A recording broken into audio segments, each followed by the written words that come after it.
Salut tout le monde et bienvenue à une nouvelle saison du podcast La Version Longue, le podcast de la télévision du Sud-Ouest.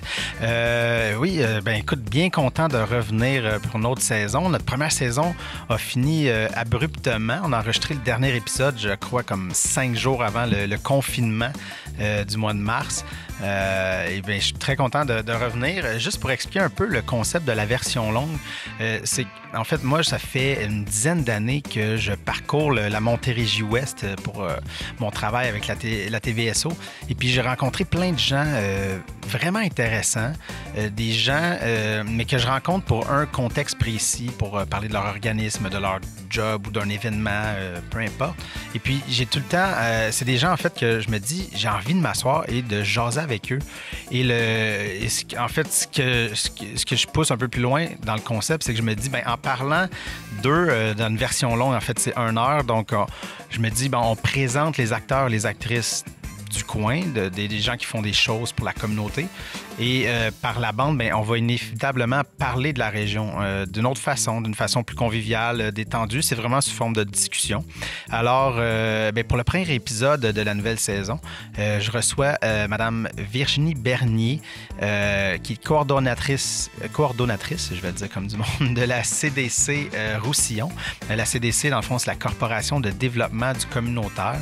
Fait qu'on va évidemment, avec elle, faire un bon survol de ce qui s'est passé pour le communautaire dans la région, évidemment, pendant le confinement et les mois qui ont suivi, en fait, toute la pression qui a été mise sur le milieu. On va vraiment parler de tout ça, de militantisme, des revendications aussi du milieu. C'est vraiment une discussion qui est très intéressante, je crois, pour tout le monde. Alors, je vous souhaite un bon épisode.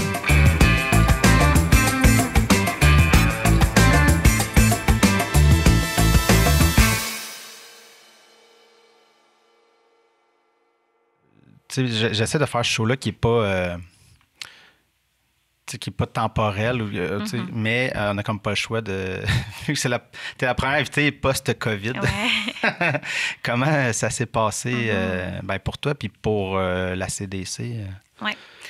Mais en fait, je pense que pour le milieu communautaire, ça a été tout un défi. Je pense que peu importe dans quel milieu, dans quel secteur on était, évidemment, là, ça nous a frappé de plein de fouets. On a tous été affectés d'une façon ou d'une autre, que ce soit dans nos vies personnelles ou professionnelles. Du jour au lendemain, tout a été bousculé. Pour le milieu communautaire, mais en fait, c'est toute la... On est le filet social, hein? Donc, quand il arrive des situations de crise comme ça, où il y a eu beaucoup de pertes d'emploi, il y a eu des gens qui se sont retrouvés isolés, confinés. Tu sais, confinés quand on a un bon réseau, quand on a des amis, quand on a des ressources, des moyens, des outils, c'est pas si mal. Confinés quand on a besoin de beaucoup de soutien dans la communauté, on a besoin d'avoir de l'aide pour se nourrir, c'est une catastrophe pour le citoyen qui est isolé. Donc, rapidement, il a fallu, en collaboration avec, bien sûr, la santé publique, les organismes communautaires de première ligne ont été appelés à répondre à ces urgences-là. Il y a eu une très forte augmentation de services là, qui a été demandée principalement par les organismes en sécurité alimentaire. Ouais, donc, du jour au lendemain, ça a doublé les demandes d'aide alimentaire. Les gens perdaient leur emploi. Ça devenait il y a une précarité que pour plusieurs, ils ne connaissaient pas. Oui, mais je m'excuse de te couper, mais c'est parce que ça vient de me revenir, mais on a filmé un topo avec à la Ville de Mercier. Ils ont parti un organisme, en fait.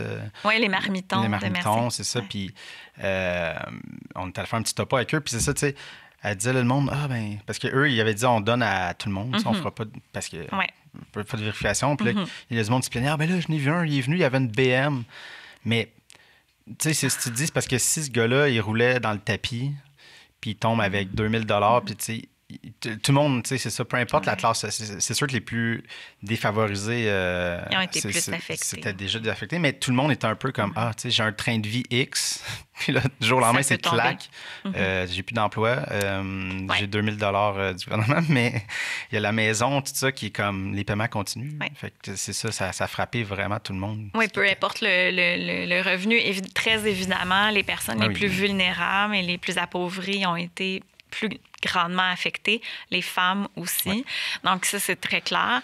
Mais c'est sûr que du jour au lendemain, effectivement, quand on est habitué à un train de vie, on a un revenu qui nous permet de posséder tout plein de choses. Ça va bien, mais c'est ça peut couper du jour au lendemain. Mais ça, ce que tu parles, l'exemple dont tu décris, c'est un classique. Dans tous les organismes en sécurité alimentaire, on a ce genre de commentaires-là. Il y a toujours quelqu'un qui a vu quelqu'un demander de l'aide alimentaire alors que, tu sais, je l'ai vu faire ci, je l'ai vu faire ça. Je pense qu'il reçoit des revenus qu'il ne déclare pas. Je pense que ça, c'est un classique. C'est un classique. Les gens aiment ça, hein? Voir, pointer du doigt. Ça, ça ne changera jamais. Ça ne changera jamais. Mais j'avoue qu'à un moment donné, le confinement a commencé. Puis là, bon, personnellement, je suis comme, OK, bon, ça se passe. Puis, tu sais, rapidement, je me suis mis justement à penser aux organismes. Puis, surtout à l'aide directe de première ligne, comme tu dis, là, parce que j'ai fait, OK, ouais, mais il y a des gens qui étaient déjà vraiment dans le besoin. Puis je suis comme, mais, tu sais, puis déjà que le communautaire, bon, le sous-financement, tout est très précaire, mais là, c'est comme, en plus, il faut qu'il pousse à travers. Mais la réalité, c'est qu'on s'est retrouvés, on était déjà en première ligne, bien sûr, mais au front, complètement. Mais comme tu le mentionnes, avec très peu de ressources, très peu de moyens. On n'a pas plus de ressources puis pas plus de moyens parce que soudainement, il y a une crise qui vient augmenter les demandes. Donc, il faut gérer ces nouvelles personnes-là qui viennent demander de l'aide, mais sans avoir plus d'employés, sans avoir plus de ressources financières pour pouvoir gérer tout ça. Et l'autre élément, c'est toute la question des bénévoles. Donc, dans ce contexte-là de COVID, où on interdisait carrément aux gens de 70 ans et plus de sortir de leur maison, ben c'est un grand pourcentage des bénévoles qui œuvrent dans les organismes communautaires. Donc, aussi, on perdait de la main-d'œuvre. Puis, comme main-d'œuvre salariée ou bénévole, il y avait toutes sortes de situations familiales aussi qui faisaient que c'est pas tous les employés qui pouvaient entrer au travail. Comme tu le sais peut-être, nos enfants ne pouvaient plus aller à l'école non plus. Donc, comme parents, on est confrontés aussi à cette réalité-là. Mais heureusement, il y a eu beaucoup d'aide d'urgence qui s'est organisée, qui est venue appuyer ce que le milieu communautaire était en mesure de faire. Donc, il y a eu je pense que la population aussi a constaté et compris l'ampleur de la situation, puis a répondu à l'urgence. Au niveau des banques alimentaires, les moissons du Québec, puis tout ça se sont vraiment organisés pour qu'il y ait suffisamment de denrées pour répondre à la demande. Mais c'est un immense défi. Puis comme employeur aussi, il ne faut pas oublier qu'on est des organismes communautaires, on est aussi des employeurs. On a toutes sortes de défis à gérer. On veut s'assurer de protéger à la fois nos employés, les bénévoles, ceux qui peuvent encore offrir du temps, puis aussi les usagers, les membres de nos organismes qui viennent nous voir. On veut poursuivre notre mission, on veut continuer à les soutenir. On entend aussi leur souffrance, tous les organismes aussi en santé mentale, tout ça, tu sais, ou peu importe en fait la mission de l'organisme, on entendait beaucoup ça aussi, des gens qui se sentaient complètement anxieux, envahis, stressés.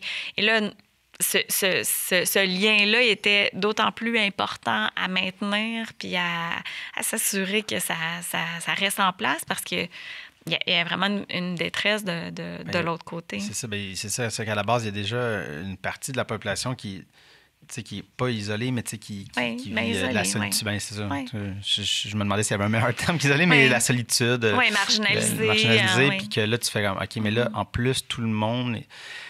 C'est vraiment spécial. des fois, j'y repense, puis on dirait que c'est comme flou, la période du confinement, mais clairement, il va y avoir des études, des trucs qui vont sortir de ça, parce que ça a mis un presto, je pense, sur des trucs... Oui. Bien, toute la question de l'égalité, tu sais, ça revient un peu à l'égalité des chances, aux inégalités, aux inéquités dans notre société, parce que forcément, on se retrouve jamais égaux devant des situations difficiles dans la vie. Il n'y a personne à l'abri d'une situation, d'une crise ou de quoi que ce soit qui peut nous arriver, que ce soit une perte d'emploi, que ce soit la COVID-19, que ce soit une séparation ou un événement majeur. C'est pas vrai qu'on est tous égaux. Puis la pandémie a révélé ça à plusieurs personnes aussi, peut-être, qui se sentaient à l'abri d'une certaine façon de toutes sortes de difficultés qui peuvent arriver dans la vie et survenir. Là, ça l'a touché de façon massive bien des gens. Bien, presque tout le monde. Parce qu'il y avait, au début de la pandémie, il y a un milliardaire américain qui il a rempli son yacht de bouffe, puis il est allé juste au large. Il attendait là, puis il était comme, là, moi, je suis tout seul ici. Fait OK, ouais. Il y en a qui sont quand même les moyens d'être corrects. Mais je comprends ce que ça veut dire, c'est que la maladie s'en fout aussi. Là, ça peut se rendre un peu partout, mais... Oui. Il y en a qui ont plus de moi. En fait, c'est une image, là, mettons, c'est un gros symbole. Mais ce que ça révèle, c'est que c'est ça, on n'est pas tous égaux devant les difficultés. Il y a des gens qui sont mieux outillés, qui ont des capacités qui sont différentes, qui ont un réseau, la possibilité de s'entraider entre amis, dans la famille, entre voisins. Quand on n'est pas isolé, quand on ne vit pas cette solitude-là, quand on est bien entouré, quand on est... Les difficultés qu'on peut rencontrer dans notre vie, on va rapidement chercher et trouver à s'appuyer sur quelqu'un, sur une organisation. On va faire preuve de débrouillardise, on va aller chercher des ressources, on va s'organiser pour que ça soit moins difficile à vivre. Puis c'est bien évident que dans le confort d'une belle grande maison, être confiné dans cette situation-là, c'est beaucoup moins difficile que d'être confiné à plusieurs personnes dans un très petit espace. Donc, on n'est pas tous égaux, clairement, devant tout ça. Puis les inégalités ont été vraiment mis en lumière. Oui, c'était exposé, c'est clair. Mais grosso modo, comment ça s'est passé? Est-ce que les organismes ont réussi à quand même mobiliser du monde? Comment ça s'est vécu un peu? Je pense que ça a pris beaucoup de capacité d'adaptation. Moi, je lève mon chapeau. Je le fais tous les jours, mais je le refais aujourd'hui encore. Je lève mon chapeau aux organismes communautaires qui ont une capacité d'adaptation absolument incroyable. Mais c'est aussi une force de notre réseau, c'est une force de nos organismes d'être en mesure de s'adapter, de s'ajuster rapidement. On a une flexibilité, une polyvalence et une très grande créativité, beaucoup d'innovation. De se réorganiser rapidement puis de dire, OK, là, on fait face à telle situation. Il y en a que c'était vraiment une hausse des demandes qui était très forte. Donc, il faut aller chercher des ressources supplémentaires. Il faut faire appel à des bailleurs de fonds nouveaux aussi qui ont mobilisé aussi financièrement toute une communauté pour dire, bien, il faut aider ces organismes-là. Donc, il y a des fonds d'urgence qui ont été mis en place pour soutenir ces organismes-là. Plusieurs organismes ont dit, OK, mais là, on veut continuer à offrir et à maintenir le lien avec nos membres, avec la communauté, comment on fait? Et soudainement, tout ce qui est virtuel est devenu vraiment prédominant dans nos existences, avec des outils qu'on connaissait peu ou pas du tout, qui connaissaient Zoom avant. Eux ont profité. Oui, ça fait partie des gagnants de la pandémie. Mais il a fallu rapidement, plusieurs organismes ont dit qu'il faut s'équiper en outils informatiques pour être vraiment en contact avec les gens, puis offrir une programmation virtuelle, s'assurer de maintenir le lien, d'avoir une présence auprès de notre communauté, puis de surtout pas échapper personne, puis de faire en sorte que tout le monde se sente quand même rassuré. C'est la première chose qu'on fait en situation de crise. On cherche du réconfort, on cherche des repères. Et malgré que même nous, comme organisation, comme organisme communautaire, on est ébranlés, puis des réponses, on n'en a pas, puis des repères, on n'en a plus non plus, on essaie quand même d'offrir quelque chose de structurant puis de réconfortant pour la communauté. Donc, beaucoup de créativité. J'ai vu passer beaucoup de choses sur les médias sociaux, des organismes communautaires qui disaient, bien, OK, on s'ajuste, on s'adapte, on offre telle activité. Normalement, on aurait tenu cette activité-là en présentiel. Maintenant, on va le faire en virtuel. Des organismes qui se sont assurés de lâcher un coup de fil à tous leurs membres, à tous leurs usagers pour s'assurer, est-ce que tu es correct? Est-ce que tu connais bien les ressources? Est-ce que tu te sens, est-ce que tu as besoin d'aide? Est-ce que tu as besoin d'un coup de pouce supplémentaire, d'un autre organisme aussi? Il y a eu beaucoup cette entraide-là, ce réseautage-là qui a été mis en valeur, de dire, bien, si moi, je ne peux pas répondre à ton besoin immédiat maintenant, il y a d'autres ressources dans la communauté qui peuvent le faire. Il y a des cellules de crise qui se sont mises en place avec la santé publique, avec les municipalités aussi, qui ont été pour plusieurs proactives aussi dans cette situation-là, de s'assurer que ce réseautage-là était le maillon était le plus serré possible pour que, justement, les personnes les plus isolées, les plus marginalisées aient accès à tous les services dans la mesure du possible. Puis de voir aussi, ça nous a permis de voir toutes les possibilités de solidarité, d'entraide, de soutien. Puis le rôle de la CDC, ça a été beaucoup ça aussi, là, de voir avec nos organismes. On a 45 organismes, donc de voir avec eux quels sont vos besoins. Là. C'est quoi, justement? Est-ce que nous, comme regroupement, on peut répondre à certaines de vos questions?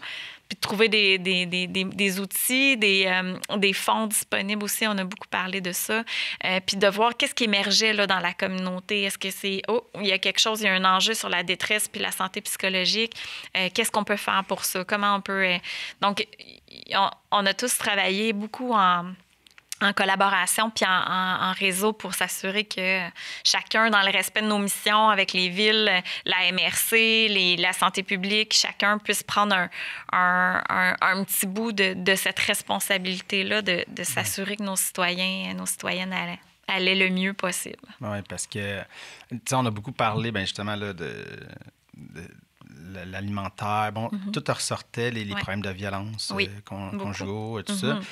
Mais c'est tous des trucs qui étaient là. C'est juste que là, évidemment, tout était dans un presto. Exact. Pogné dans une maison. Fait qu'il n'y a vraiment aucun issue 24 heures sur 24. Fait que c'est sûr que ça a dû ébranler. Mais ces problèmes-là étaient là. Oui, tout à fait. C'est vraiment... Puis en fait, ce que ça vient mettre en lumière, oui, c'est toutes les inégalités. Mais effectivement, comme tu le dis, il n'y a rien de nouveau dans ça. Là. Non, c'est ça. Puis c'est là que moi, je me dis, si on veut, le côté positif, dans le sens, c'est de dire, bien, nos revendications comme milieu communautaire, puis ce qu'on met, nous, en lumière depuis 10, 15, 20 ans, mais c'est réel. Ouais, c'est visible de tout le monde. Et là, ça devient une préoccupation qui est partagée de plus en plus, par plein d'acteurs de la société, de dire, oups, mais là, si on isole des enfants dans des milieux familiaux qui sont difficiles, qui sont violents, là, on n'a plus de moyens comme organisme communautaire, comme école, comme service de garde, d'être alerté par qu'est-ce qui pourrait bien se passer. Ouais. Et là, je pense que là, ça devenait évident pour plus de secteurs d'activité que ce l'est normalement. Mais oui, tu sais, il n'y a rien de nouveau. C'est pas des nouveaux enjeux, c'est des revendications qui sont là depuis toujours. Puis c'est encore vrai aujourd'hui. Là, on parle de relance. Ouais. C'est encore vrai aujourd'hui. On se dit, bien, ce qu'on avait, les drapeaux rouges que nous, on déploie à chaque fois qu'il y a une situation de crise, la crise du logement, la crise de la sécurité alimentaire, au niveau de la violence, au niveau des agressions sexuelles, au niveau de la crise environnementale aussi, toute la justice climatique. C'est des drapeaux qu'on lève qui, là, ils sont tous mis devant nous. Et là, il faut faire des choix. comme société. Il faut que le gouvernement fasse des choix budgétaires en lien avec ça. Et ce qu'on rappelle, là, on est dans la rentrée parlementaire, puis tout ça, il va y avoir beaucoup de choix importants à faire. Ce qu'on rappelle, c'est encore plus la nécessité d'une relance qui soit juste, qui soit solidaire, qui soit verte, parce que ce qui a causé autant de difficultés dans nos sociétés, c'est la fragilité des services publics, la fragilité due au sous-financement des organismes communautaires. Les écarts monétaires qui se créent, qui se grugent entre les ultra-riches et les ultra-pauvres, mais c'est surtout l'environnemental, je veux dire... c'est un gros point dans tout ça. Là. Je veux dire, ça fait des années qu'il n'arrête pas de le dire, justement, vu qu'on dégrade des milieux naturels, il y a des virus qui vont sortir. Puis là, il y en a un qui est sorti. Oui. mais ça fait des années que les scientifiques le disent, que ça va arriver. Et tout le monde est comme... Mais, tu sais, l'humain, notre cerveau, il est bien et mal fait. Mais, tu sais, des fois, on est comme... Pas le déni, mais l'espèce de dissonance cognitive, comme... On veut pas dealer avec ça. Pas parce qu'on est une mauvaise personne, mais juste parce que c'est comme trop gros à imaginer. Fait que c'est comme, non, ça va être correct, ça va être correct, ça arrivera pas. Ça va être dans 50, 100 ans, ça va être correct. Fait qu'il y a beaucoup de ça.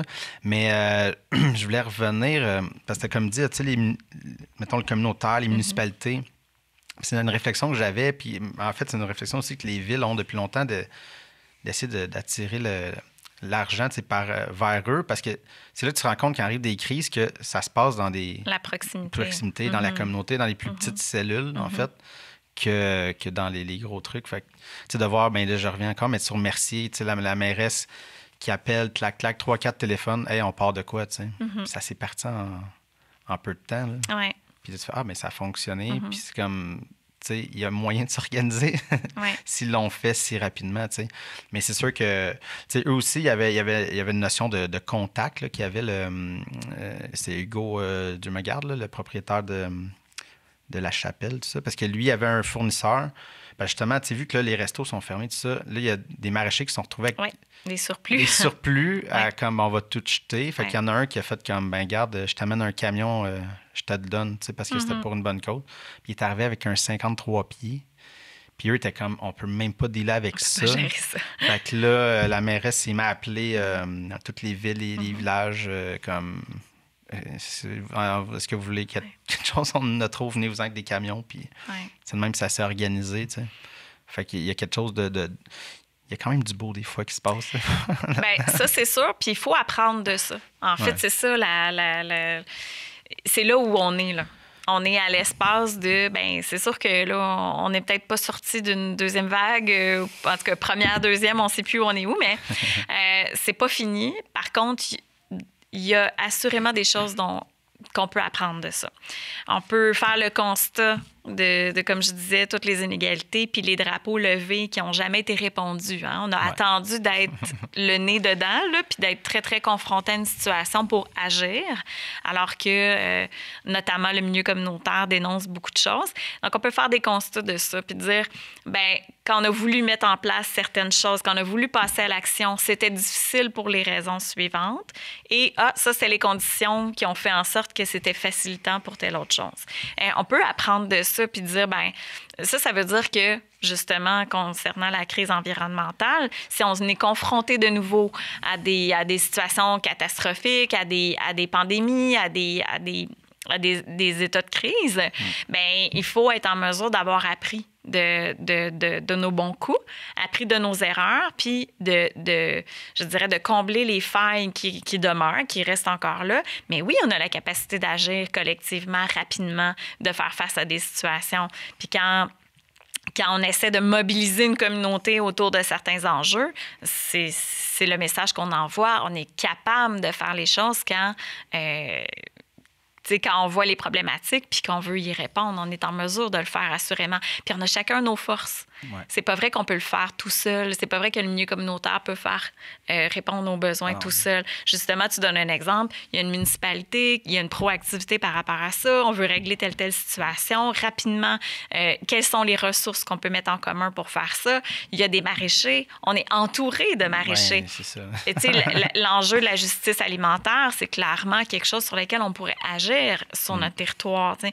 Ça se dit, bien, on a des maraîchers à côté, on a la proximité d'agriculteurs, agricultrices, donc avec des restaurateurs, avec des gens qui sont impliqués puis qui sont conscients de la communauté puis qui veulent aider. On a chacun des outils puis des ressources puis des capacités. Il faut les mettre en commun, il faut le faire. Et là, la crise, c'est sûr, a comme accéléré un petit peu certains enjeux. On a comme juste pas le choix, là, tu sais. Les aliments sont là, sont disponibles maintenant, sont en train de pourrir, tu sais, on peut pas les perdre. Non. Il y a des gens qui ont besoin de manger, il y a des gens qui sont isolés, il faut préparer des petits plats pour aller leur porter. Il y a tout ça qui s'est mis rapidement en place. Mais je pense qu'il faut, oui, voir le positif à travers ça, et se dire, OK, mais on a été capable de le faire. Pourquoi on ne serait pas capable de continuer? Pourquoi on ne serait pas en mesure d'établir notamment au niveau de l'alimentation, tous les circuits courts, tu sais, avec l'agriculture, puis tout ça, de voir comme... Est-ce qu'on peut rapidement se mobiliser, être en mesure d'avoir accès à des aliments sains de nos maraîchers autour, de soutenir l'achat local, de soutenir des transformateurs ou des producteurs qui sont à proximité, puis de créer des nouveaux réseaux de distribution, d'agir sur des systèmes, parce que plutôt que de dire c'est des gros systèmes qui sont immenses, qui sont loin de nous, sur lesquels on ne peut rien faire. L'avantage de la proximité, c'est clair. Tu sais, on est capable de dire, bien, est-ce qu'on peut raccourcir le système, le mettre à petite échelle humaine à proximité de nous, avec toutes nos capacités territoriales, nos opportunités, nos possibilités à nous, puis de faire en sorte de maintenir ce filet social-là. Tu sais, l'erreur qu'on pourrait faire, c'est de dire, bon, bien, maintenant qu'on est passé, tu sais, la pandémie est terminée, c'est fini, tout le monde rentre chez eux. Il reste les inégalités dont on parlait qui étaient là déjà. Ils vont rester.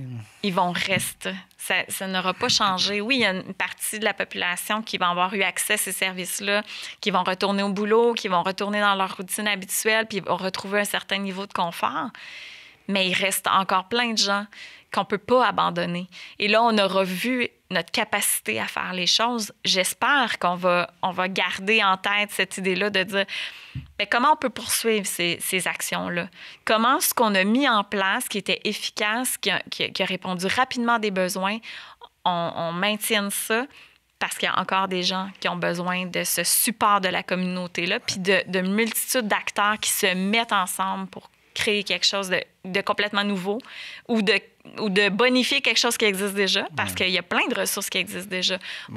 C'est de mettre l'épaule à la roue pour le bonifier. Oui, puis, tu sais, il y a souvent la mentalité, bien, un peu comme je disais, tu sais, comme, bon, ça n'arrivera pas, mais pour des gens, c'est comme, là, peut-être que, vu qu'ils ont eu besoin ou que... Ils ne sont peut-être pas rendus à aller chercher, mais que ça a fait « Oh, OK, ouais, perdu mon emploi, j'ai été correct », mais tu sens comme l'espèce de descente. Peut-être que j'espère que ça allait allumer un peu de lumière chez des gens que des fois, ça prend... Tu sais, c'est triste, mais des fois, il faut que ça leur arrive, faut qu'ils fassent comme « Ah ouais, j'avais une bonne job, mais comme... » Bien, c'est sûr, quand ça nous touche directement, c'est là qu'on se sent interpellé et concerné. C'est comme... Ah, ouais, ça peut arriver à n'importe qui, dont moi. Puis j'espère aussi qu'au niveau de toute la lutte contre les préjugés, des personnes en situation de pauvreté, j'espère que ça l'a éveillé certaines personnes qui se sont dit, ben, tu sais, j'espère, puis malheureusement, là, tu sais, il y a personne qui a du plaisir à vivre des situations comme ça. Mais j'ose espérer que ça l'a éveillé certaines consciences, puis ça l'a permis à certaines personnes de se dire... Ouais, c'est-tu mes préjugés, ma vision des choses, ma perspective sur certaines personnes qui sont plus fragilisées dans notre société. J'espère que ça... Mais ça me revient. J'avais fait une émission quand j'étais bénévole ici, mais là, 15 ans, je sais pas. Puis c'était plus, justement, on faisait, c'était avec Maxime Auteleur, puis on faisait des personnages, mais c'est plus, on allait voir des organismes, on faisait des bonnes actions, en fait. Mais c'était plus parler de bénévolat, d'entraide, de machin. Puis on avait été à la Guignolée, on avait été, avec la Saint-Vincent-de-Paul, porter les paniers chez les gens. Puis ça a été une journée vraiment émotive, dans le sens, c'est là que tu vois, OK, tu vois les gens, tu vois réellement le visage des gens qui sont plus défavorisés, qui ont de la misère. Puis, mais ce qui m'avait plus marqué, c'est parce que, tu sais, bon, on allait dans un HLM, bon, on comprend, bon, les gens à revenus plus modiques ou pas vraiment de revenus. Mais ce qui m'avait plus touché, c'est que maintenant, on était dans un quartier normal, entre guillemets. Je veux pas dire... Typique de banlieue. Typique, je veux pas dire normal, mais comme typique, bungalow. Tu te dis, OK, on arrive là, une voiture quand même neuve, on va porter, puis le gars, début quarantaine, s'effondre en pleurant. Puis c'est là que tu fais comme, ah ouais. Tu sais, il vient... Tu sais, des fois, c'est une suite. Il a peut-être perdu sa job, c'est divorcé en même temps. Ouais. Mais il y a une maison, mais c'est juste qu'il n'y arrive plus. Tu sais. Puis là, tu fais, ah ouais, OK, ouais. Ouais. Je me rappelle que là, on est revenu parce que, bien évidemment, le caméraman ne suivait pas aux portes. Là, non. Mais il prenait souvent nos... Puis quand on est revenu au camion, on était incapable de parler, moi puis Max. On était juste comme... On n'avait pas de commentaires. On était juste comme... Ah ouais, OK. Ouais. Il y a ça aussi. C'est que tu le vois pas parce que pendant dans ces quartiers-là, tu vas voir tes parents, puis c'est un quartier, puis tu sais pas comme ce qui se passe dans chaque maison. Fait que ça qui est quand même... c'est pas écrit dans le front de personne. Non, c'est ça. C'est pas... Puis comme tu le mentionnes, tu sais... c'est pas parce qu'on a un parcours qui est typique, là, on va dire ça comme ça, mais puis ça va bien, puis tout ça, que du jour au lendemain, on peut pas tout perdre pour des situations X, Y, tu sais, puis on n'est vraiment personne à l'abri de ça, vraiment personne, tu sais, puis dans ces... Autant avec les personnes défavorisées, les personnes itinérantes, on croise de tous les parcours. Des gens qui ont toutes sortes de vies, tu sais. Puis c'est sûr que peut-être que certains éléments peuvent nous mettre plus à risque dans une vie, tu sais, de vivre des situations plus difficiles, mais ça ne fait pas en sorte que, tu sais, on n'est pas personne à l'abri de... Il y avait un autre truc que je voulais parler, c'est le fameux 2000 $ que le gouvernement a donné, la PCU. La PCU. Mais moi, ce qui me faisait rire, en fait, puis je voulais un peu ton opinion, mais c'est quand, justement, là, ça commençait à avoir la relance, puis là, ben il y a du monde, justement, salaire minimum, qui ne voulait pas retourner travailler dans les magasins, parce que c'était comme... Puis là, tu sais, t'as tout le mouvement plus de droite, de monde des affaires, comme, là, il faut arrêter la PCU parce qu'ils ne veulent pas venir. Je suis comme, OK, mais... C'est peut-être pas ça le problème. C'est peut-être pas ça le problème, c'est ça. Ça me faisait rire dans un sens. J'étais comme, pourquoi qu'ils iraient se mettre à risque dans un magasin avec plein de clients? Surtout, tu sais, là, on comprend que le masque fonctionne. Tu sais, cet été, ça s'est maintenu. Là, c'est parce que les gens semblent relâcher un peu, plus en événements privés. Mais dans les magasins, on se rend compte le masque, on croise des gens, ça dure pas longtemps, puis on sort. Mais au début, c'est plus comme, mais là, il faut que je retourne travailler, mais tu sais, OK, un masque, mais tu sais, on sait pas comment tout va s'appliquer. Fait que tu sais, il y avait beaucoup de côté d'anxiété dans ça, puis tu fais comme, ben OK, mais j'ai encore 2000 $, pourquoi j'irais travailler au salaire minimum, tu sais. Puis souvent ça, en plus, c'est lié aussi, ben là, c'est nos anges gardiens, c'est eux qui ont tenu le fort, mais c'est du monde avec pas des plus gros salaires qui ont maintenu le fort, là. Bien, en fait, il y a plein de choses là-dedans. D'abord, le 2000 $, après, c'est déductible, puis tout ça. Là. Il y a toutes sortes de calculs qui font en sorte, puis on va le voir dans les prochains mois. Là, il y a des gens qui vont faire le saut quand ils vont voir que finalement, ils doivent de l'impôt, puis ils doivent payer ci, puis ça. Ça risque de bon. C'est complètement faux que 2000 $ par mois, pour vrai, c'est pas beaucoup. Là. C'est vraiment pas beaucoup. Puis c'est ça, quand on déduit tous les éléments puis tout ça, là, c'est à peine l'équivalent d'un peu plus que le salaire minimum. Donc, c'est pas vrai que ça incite les gens à rester à la maison. Effectivement, il y a toutes sortes de contextes qui font en sorte qu'il y a beaucoup de ces personnes-là qui ont des conditions de travail à l'année qui sont très peu valorisées, très peu pas bien payées non plus. C'est déjà des conditions super difficiles. Fait qu'effectivement, d'avoir le choix entre retourner travailler, se remettre dans un risque, avoir des conditions de travail difficiles, c'est pas parce que à tous les jours, on vous appelle des anges gardiens ou des travailleurs essentiels que ça vous met pas dans une situation d'anxiété puis tout ça, de retourner dans un contexte qui est difficile. Mais ça, c'est l'argument typique aussi quand on parle de revenu minimum garanti, quand on parle d'un salaire minimum à 15 $ de l'heure. On entend toujours les mêmes commentaires de « oui, mais ça va encourager les gens à rester à la maison si on offre un revenu minimum garanti ».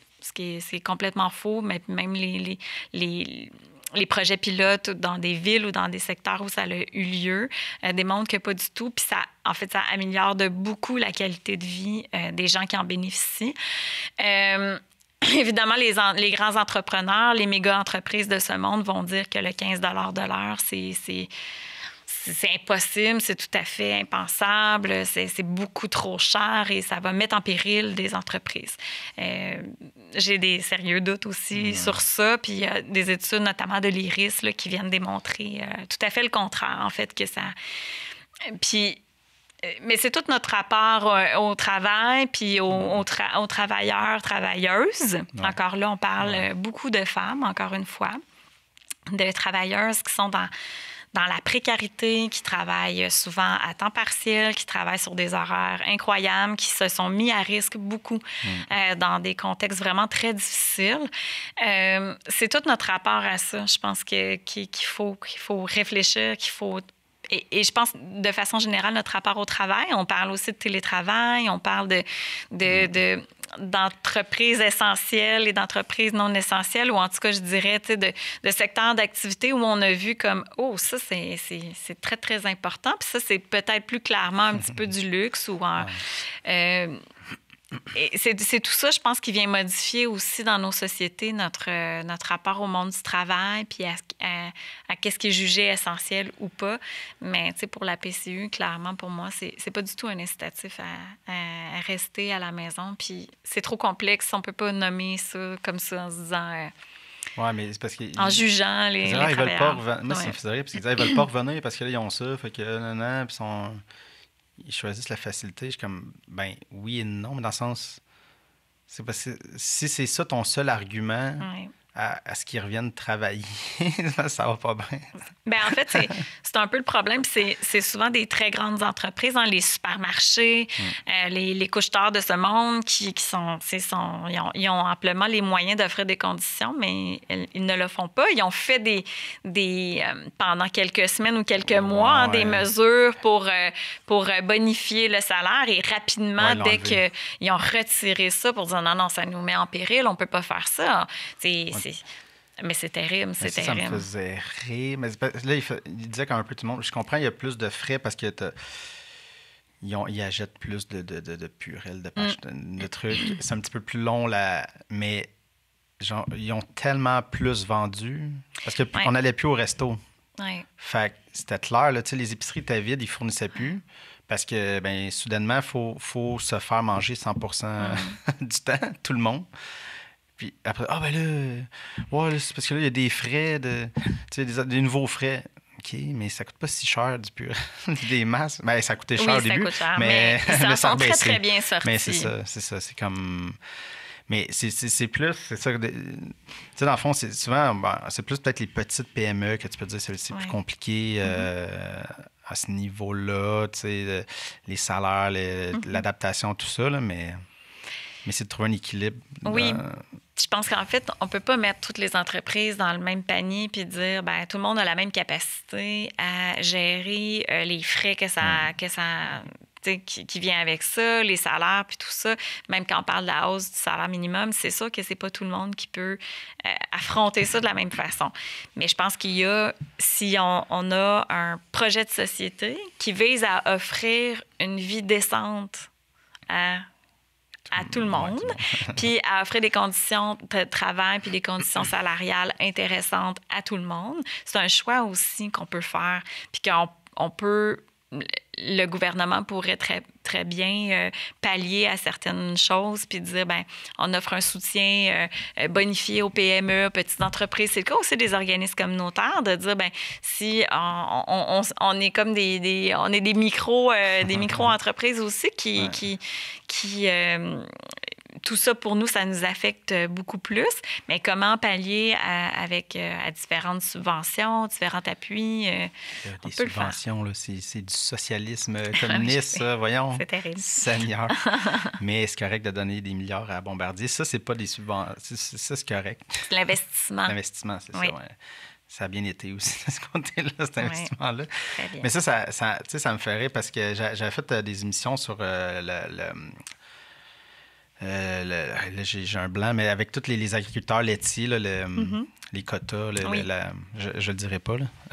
Juste pour le terme, en tout cas. Puis là, tu sais, t'as du monde de droite, t'as comme, il faut abolir ça, mais comme Maxime Bernier, il faut abolir les quotas, puis tout ça, parce qu'aux États-Unis, il n'y en a pas, puis tout ça. Je suis comme, oui, mais aux États-Unis, ils subventionnent les agriculteurs, puis nous autres, non, parce que il y a le quota qui est comme, mais c'est une subvention déguisée, mais c'est dans le sens, on vous garantit qu'on va acheter ça, puis en même temps, il y a quelque chose d'écologique parce qu'on produit le lait qu'on a besoin. Il n'y a pas de surproduction. Fait que c'est tout le temps, puis à chaque mois, ils regardent, OK, ça a baissé, ça a monté, puis tout est tout le temps réévalué. Fait que, mais tu fais, OK, mais si on enlève ces quotas-là, va falloir les subventionner. Fait que c'est quoi votre jeu là-dedans? C'est complètement ridicule. C'est très difficile de comparer des modèles comme c'est pas possible. Il y a forcément des avantages, des inconvénients, mais c'est des choix qu'on fait aussi pour protéger aussi les agriculteurs dans la mesure du possible, puis essayer de leur offrir des conditions décentes de travail. Là. Bien, l'inconvénient, en fait, c'est que le gros truc, en fait, c'est que là, les quotas, un peu comme les permis de taxi, ça a gonflé. Fait que là, c'est plus comment la relève peut avoir accès à ça. Fait que ça, ça a amené un autre problème, mais je me dis, en tout cas, c'est ça. C'est juste de l'abolir d'un coup, tu fais comme... pourquoi ne pas l'améliorer? Ben, c'est ça. Je veux dire, c'est un peu ça. C'est trop facile de dire c'est un système pas parfait. Fait qu'on va tirer la plug, puis on va juste arrêter de faire ça. Ben non, on peut s'asseoir puis regarder qu'est-ce qui est possible de faire, puis comment. Puis oui, c'est complexe, là. C'est très, très, très complexe. Avec les syndicats, avec l'UPA, les marchés, hein, on est dans ça. On est dans un marché... un libre marché. Ouais. Fait que c'est très complexe comme situation, mais il y a certainement moyen de bonifier puis d'améliorer des choses, de modifier des choses plutôt que juste abolir puis de dire... Tirer la plug. Ouais. Mais le temps avance un peu. On a encore du temps, mais je voulais te parler de militantisme. Mais pas de militantisme, mais tu sais...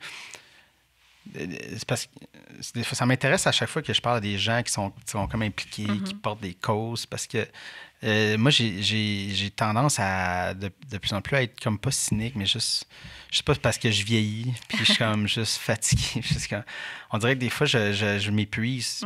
Puis c'est... Mais je voulais savoir, toi, comment ça se passe. Tu sais, le fait on crie, parce que pour le financement, pour telle affaire, il y a comme plein de combats en même temps parallèles, mais moi, je trouve ça lourd, mais je sais pas pour toi comment ça se passe. Comment tu vois les gens aussi? Oui, bien, je pense que de façon générale, c'est très difficile, effectivement, parce que c'est des luttes qui sont... puis tu vois, c'est ça, comme je le nommais tantôt, tu sais, toutes nos luttes puis nos revendications qu'on porte depuis super longtemps, là, ça éclate au visage de tout le monde. Puis là, c'est comme, c'est un peu plate, mais on vous l'avait dit. C'est un peu ça. Et notamment, au niveau du logement, là, c'est super clair. Je veux dire, tous les groupes sont unanimes pour dire on vous l'avait dit, on vous l'avait dit, on vous l'avait dit. Et avec ça, c'est sûr que c'est épuisant. C'est sûr que c'est difficile. Puis qu'il y a des jours où c'est comme... c'est très... on se dit, est-ce que ça va finir? Est-ce qu'un jour, on va avoir l'impression d'avoir fait des gains qui sont vraiment importants puis suffisants pour nous satisfaire? Mais je pense que ça fait partie de ça. Il faut apprendre à lâcher prise parfois. Il faut apprendre à souligner nos victoires aussi. On a tendance beaucoup à focusser sur tout ce qui reste à faire. On a tendance à regarder l'ampleur des... la montagne, là. La montagne, tu sais. Mais sauf qu'on oublie que, tu sais, l'immense escalier qu'on est en train de monter, il y a des marches derrière nous qu'on a réussi à monter. Fait que il faut aussi essayer de se concentrer, il faut se ressourcer, il faut comme militant, militante, comme travailleurs du milieu communautaire, il faut trouver à se ressourcer, il faut prendre soin de soi parce que oui, c'est très énergivore. On met beaucoup de temps, on met énormément de cœur, de passion. Tu sais, c'est notre âme là, qu'on met dans ça parce que ce qu'on voit au quotidien, c'est des choses qui vont pas bien, c'est de la souffrance. Mais comme tu l'as dit tantôt, on voit aussi de la solidarité. On voit aussi les choses positives. On est en mesure de regarder comment on est capable de se revirer de bord, comment on est capable de construire des choses vraiment intéressantes, innovantes. il faut aussi se centrer sur ces éléments-là puis être capable de dire, on a des petites victoires, on a des petits gains. Oui, il reste des longues routes à accomplir, puis il y a de multitudes de luttes, hein? C'est ça, c'est innombrable, là, mais... Il y a comme ça, je sais pas aussi, c'est comme la fatigue Facebook, médias sociaux, mais c'est comme si... puis c'est correct, puis c'est normal, mais tout le monde a son combat, son truc qui lui est cher, fait que ça... pas que ça crie, mais ça tire un peu de partout, puis à un moment donné, je sais pas, puis là, je pense que je suis comme en thérapie présentement, là. Je suis en train de... Mais des fois, ça m'épuise de comme... Parce que je fais, tout ça s'équivaut, mais comme à un moment donné, c'est comme si mon attention, là, puis je parle vraiment de moi, c'est comme si mon attention avait de la misère d'atterrir sur un truc, puis juste faire, OK, faut faire ça, parce que, mais ça aussi, c'est important. Puis le logement social. C'est sûr que les médias sociaux contribuent à cette fatigue-là parce que c'est beaucoup de stimuli, hein? On est comme envahi par une tonne d'informations, puis effectivement, tout ça, c'est important. Puis, dépendamment de ton fil d'actualité, le mien n'est pas super positif, tu sais. il va révéler tout ce qui est inégalité, inéquité, injustice, tu sais, c'est beaucoup ça. Avec beaucoup de gens qui sont militants eux-mêmes, qui sont très critiques par rapport à la société, puis par rapport à ce qui se passe. Puis c'est pas pour rien qu'il y a beaucoup de militantes, militants qui prennent congé des médias sociaux pendant quelques semaines ou une couple de mois parce que ça devient vraiment accaparant. C'est ce que je vois tous les jours, tout le temps. Il faut trouver un équilibre entre être informé, être conscientisé, être vigilant, être alerte, mais pas être envahi par tout ça parce que c'est... Pas oublier de respirer. Oui, c'est ça. Il y en a plein que je crois qui prennent cette pause-là pour ces raisons-là aussi. C'est vraiment... c'est trop envahissant, c'est trop difficile. Faut lâcher prise sur des choses, puis il faut être capable de sa propre santé mentale en premier. Puis après ça, on va se ressourcer, justement. On va reprendre notre souffle, notre bouffée d'oxygène, puis après, on est prêt à revenir dans le vrai monde ou l'autre réalité, puis commencer à travailler Mais c'est ça. Mais comme tu disais, ça a comme révélé un peu, mais les problèmes, que ce soit avec les organismes et dans la société, mais c'est des trucs qu'on crie depuis longtemps. Puis je me demandais, est-ce que finalement, maintenant, on va réussir à faire comprendre au gouvernement justement l'espèce de financement, le financement à la mission, l'espèce d'idée de récurrence importante parce que tu fais comme, mais là, on est en mode qu'on ne peut pas faire nécessairement des projets comme on faisait. Fait que, puis là, ça devient complexe. Puis, l'idée de... Moi, ça me fâchait l'espèce de... faut se réinventer, mais on ne peut pas se réinventer constamment. On peut revoir des façons de faire, mais réinventer, ça sous-tend quelque chose de plus intense. Pourquoi ça serait... ceux qui viennent en aide aux plus défavorisés puis aux plus démunis qui doivent constamment se réinventer avec aucune ressource. Pourquoi ce ne serait pas le gouvernement qui devrait se réinventer puis revoir sa vision des choses? C'est sûr que je te cacherai pas qu'à ce moment-ci, là, j'ai peur. J'ai peur parce qu'on a l'opportunité de changer, de transformer des choses en profondeur. On a l'opportunité de faire des choix qui vraiment assurent une plus grande justice sociale. On a l'opportunité de regarder le réseau de la santé des services sociaux, le réseau scolaire aussi qui a été super affecté et qui l'est en ce moment beaucoup. Le milieu communautaire, on a l'opportunité de regarder ça puis de dire ça a été notre caillou dans le soulier là, parce qu'on a désinvesti ces réseaux-là, on a abandonné ces gens-là, on leur a dit bravo les infirmières, bravo les enseignantes, bravo les travailleuses du communautaire, vous êtes nos héroïnes, mais on vous a abandonnés pendant des décennies. Et là, on a l'opportunité aujourd'hui de dire peut-être que c'était une mauvaise idée de faire ça. Peut-être que des services publics puis des programmes sociaux qui sont forts, qui sont structurants, qui apportent des réponses dans notre société puis qui permettent d'assurer un bien-être collectif, peut-être que c'est pas si bête de faire ces choix-là puis d'investir dans ça tout en protégeant l'environnement parce qu'on peut faire des choix très cohérents en lien avec la justice climatique. On a ces opportunités-là. Est-ce que les gouvernements vont le faire? À travers le monde, en fait, cette question-là se pose aussi. C'est vrai pour le gouvernement du Québec, c'est vrai pour le fédéral aussi. Il y a ces choix-là, ces possibilités-là. Est-ce qu'on va les faire? Puis même, je dirais, juste avant la crise, il y a eu quand même des plans d'action qui ont été mis en place, des choses qui touchent le milieu communautaire, puis on a peur que ça soit remis en question. Ouais. Il y a un plan d'action gouvernemental en action communautaire qui doit être adopté au printemps prochain. Il y a des plans d'action en violence, pour les personnes handicapées, Il va arriver quoi de ça? Il y avait eu des engagements. Ouais. Mais là, au niveau du transport collectif... Oui, bien, en fait, c'est ça le risque. C'est de dire... Cet ancien monde-là où les gouvernements s'étaient engagés en faveur de quelque chose. Donc, c'est pour nous des petits gains, de petites victoires. Puis on se dit, cool. Il arrive la pandémie. Ça vient tout chambouler, tout bousculer. J'ai peur aujourd'hui.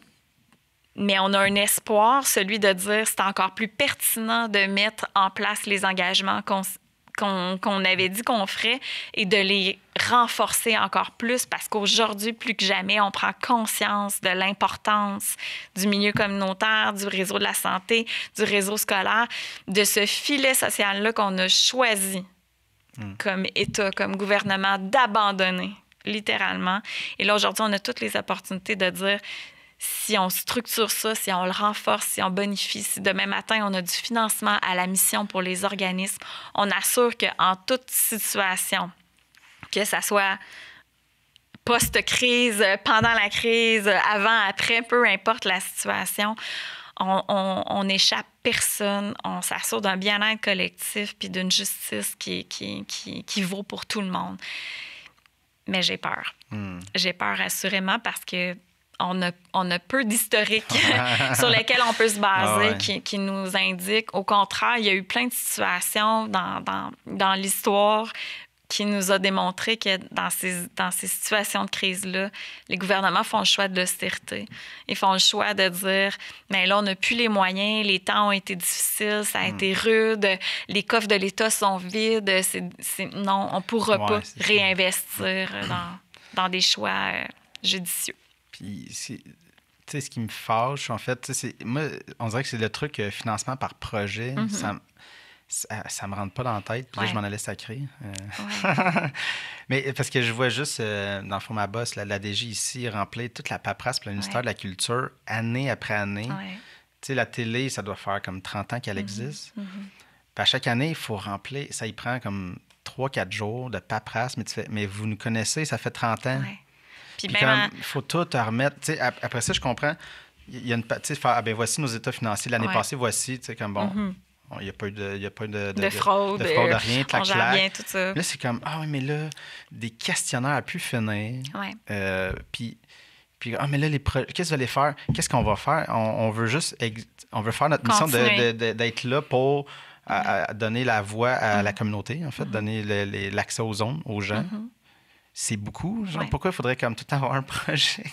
Mais j'ai pas le temps de faire un projet autre que ça. T'sais. Puis quand je suis arrivé ici, on était 6, puis là, on est 2. T'sais, ça fait sur 10 ans. Fait que c'est ça, là. Mais là, un projet, je peux pas le faire, ton projet. On est dans une logique d'innovation. Il faut toujours faire nouveau. La nouveauté, c'est tout le temps plus cool que qu'est-ce que tu fais depuis 10 ans qui fonctionne super bien. Il faut toujours que tu démontres cette innovation-là. Je trouve que c'est un piège bien souvent. On est aussi dans des contextes où les bailleurs de fonds s'engagent pas à long terme. Ils s'engagent souvent pour 2-3 ans, puis c'est pas mal ça. C'est comme si on est incapable d'avoir une vision à plus long terme du filet social, justement, puis de cette réalité-là. Puis de dire, on va venir ancrer ça, c'est important, c'est tellement important qu'on va le financer, puis on va avoir... C'est la reconnaissance de notre expertise qui est complètement... mis de côté, d'abandonner dans cette situation-là. Puis, en fait, c'est un peu ce que le plan d'action gouvernemental en action communautaire, ça fait partie des orientations. Reste à voir si ça va être maintenu. Mais toute la lourdeur administrative, c'est quelque chose qui a été dénoncé. Puis les recommandations en ce sens-là, c'est comme, on peut-tu alléger les processus? Puis on le vit actuellement en temps de crise, en temps de pandémie, on est encore en train de lutter pour pas avoir la nécessité de rendre des comptes là maintenant, pendant qu'on est complètement débordé, envahi, de dire non, mais là, c'est ça, on veut vos rapports d'activité, on veut vos rapports financiers, on veut, faut que vous teniez vos AGA, faut que vous fassiez vos assemblées générales annuelles. OK, cool, on fait ça comment, tu sais, puis... c'est un défi, même en temps de crise, de faire reconnaître que est-ce qu'on peut avoir une pause? Est-ce que vous pouvez accorder une pause aux organismes qui travaillent super fort actuellement pour maintenir ce filet social-là, s'il vous plaît? Mais la lourdeur administrative, c'est quelque chose dans le plan d'action. Puis tout l'aspect reconnaissance de ce qu'on fait, de l'importance, de l'impact, des retombées qu'on a dans nos communautés. Puis, on ne reconnaît pas notre expertise, on doute constamment de l'efficacité de ce qu'on fait, de comment on le fait, de ci, de ça. Puis on finance à la pièce. Puis c'est un peu ça aussi avec les fonds d'urgence qu'on a connus. C'est similaire à du financement par projet. On vient appuyer. Mais on a aussi une reddition de comptes à faire en lien avec ça. Il faut remplir de la paperasse, il faut remplir des formulaires, faire des demandes, démontrer qu'on est ancré dans la communauté, qu'on est en lien pour avoir accès à des fonds d'urgence, pour urgemment aider les gens. On est encore dans cette logique-là. Ouais.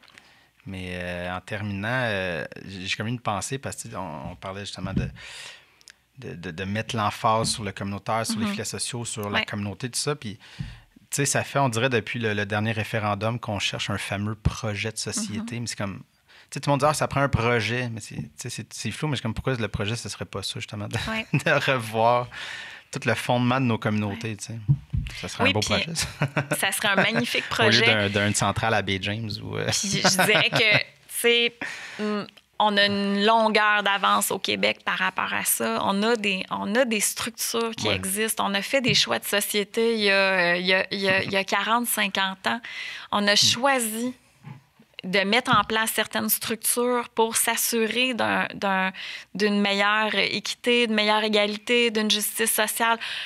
Et on a déconstruit ces réseaux-là qui sont maintenant portés à bout de bras par majoritairement des femmes, encore une fois, qui veulent pas que ça tombe, qui veulent pas que ça s'écroule parce que c'est précieux, parce que c'est important, parce qu'on a fait ces choix-là en se disant on va assurer une meilleure proximité avec les CLSC, on va assurer un plus grand accueil, une communauté qui est ouverte, qui est solidaire, qui est avec les organismes communautaires, les maisons de quartier, les maisons de la famille. On a créé ça, on a voulu ça pour être des sociétés plus égalitaires, plus justes, plus solidaires.